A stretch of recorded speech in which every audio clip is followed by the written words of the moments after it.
ليه القطار بيمشي في خط مستقيم مش دائري؟ السؤال في شكله بسيط، بس وراه حكاية طويلة جدا مليانة علم وهندسة وفلسفة كمان. لما تبص للقطار وهو ماشي على القضبان بتحس إن الدنيا كلها اتبنت علشان يخدم الخط اللي ماشي فيه. قضبان حديد، محطات كباري وأنفاق وإشارات، كله معمول بحيث إن القطار يكمل في اتجاهه من غير ما يلف حوالين نفسه أو يدور في دوائر. ليه ما صمموش القطار يدور زي العربيات في أي وقت أو يلف في مسارات مستديرة زي الكورة؟ لو أول مرة تشوفنا ما تنساش تدعمنا بلايك وتشترك في القناة علشان يوصلك كل جديد. في الحقيقة الفكرة كلها بترجع للبداية، أيام ما كان القطار اختراع جديد في القرن ال19. الناس وقتها كانت لسه بتحاول تسيطر على الحديد والنار والبخار. المحركات كانت ضخمة جدا والتكنولوجيا لسه بدائية. فالمهندسين قالوا لو عاوزين القطار يمشي بسرعة من غير ما يتقلب لازم يكون خطه مستقيم على قد ما نقدر، لأن أي انحناء زيادة أو دايرة كاملة معناها مقاومة، معناها إن القطار ممكن يخرج من القضبان. القضبان نفسها اتعملت على مقاس معين بحيث يضمنوا إن العجل يثبت وما يسيبش مساره. تخيل معايا إن القطار بيمشي بسرعة 120 أو 160 كيلو متر في الساعة.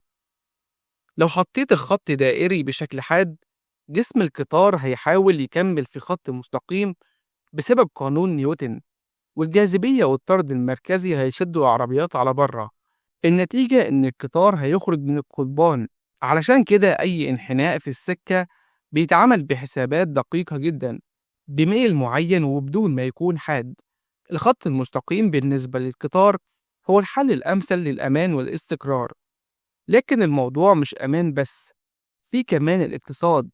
بناء خط مستقيم أو شبه مستقيم أوفر بكتير من إنك تبني خط دائري، لأنك لما تلف في دواير محتاج أرض أكتر، حديد أكتر، صيانة أكتر، ومجهود في التصميم. بينما الخطوط المستقيمة بتختصر المسافة والوقت والتكلفة. القطار في النهاية معمول علشان ينقل أكبر عدد من الناس والبضائع بشكل أرخص وأسرع. لو كانوا عملوه ماشي في دوائر كان هيستهلك طاقة أكتر وهياخد وقت أطول، والركاب مش هيستفيدوا. تعال نفكر كده، هو إيه الغرض من القطار أصلا؟ القطار مش معمول علشان يلف ويلف ويرجع لنقطة البداية، هو معمول علشان يوصلك من مدينة لمدينة، من بلد لبلد، من محطة لبعد تاني. يعني خط سيره خط رحلة، مش لعبة كورة. والرحلة دايما بتحتاج خط مستقيم يختصر المسافة.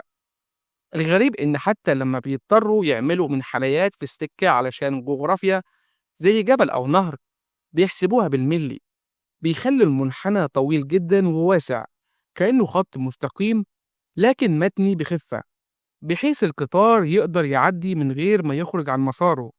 وهنا بتيجي عبقرية المهندسين اللي بيبنوا السكة الحديد، يعرفوا إزاي يلعبوا بالجغرافيا من غير ما يضحوا بأمان القطار.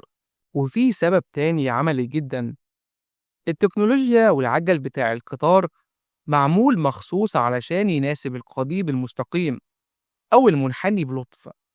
العجلة نفسها مش مسطحة زي عجلة العربيات، معمولة بشكل مخروطي بسيط جدا. الشكل ده بيساعد العجل يثبت نفسه على القضيب من غير ما يسيب مكانه. اللي يخلي الموضوع مثير أكتر إن في قطارات النهاردة بتكسر القاعدة دي جزئيا. القطارات المغناطيسية في اليابان وألمانيا مثلا تقدر تلف أسرع وبأمان أكثر لأن التكنولوجيا مختلفة. لكن برضه حتى مع كل التطور ده مازالوا محتاجين خط شبه مستقيم علشان السرعة الجنونية اللي بيوصلوا ليها. فأنت لما تبص للقطار وهو ماشي على الخط افتكر إن الاستقامة دي مش صدفة، دي نتيجة مئات السنين من التفكير والهندسة والتجزئة والخطأ. كل قضيب معمول علشان يقول للقطار امشي من هنا للآخر من غير لف ودوران.